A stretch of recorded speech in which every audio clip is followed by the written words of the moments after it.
কি বৃষ্টি হইলে অটোর গটি তোলায় না, কি বৃষ্টি হইলে অটোওয়ালারা তোর ক্ষতি করে।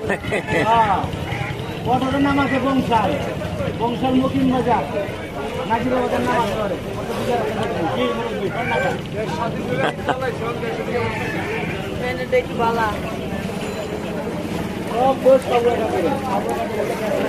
কাউয়া খাতের পলাইলো কে, সব দোষ কাউয়া খাতের না, এটাই ঝামেলা হয়ে খারাইছে।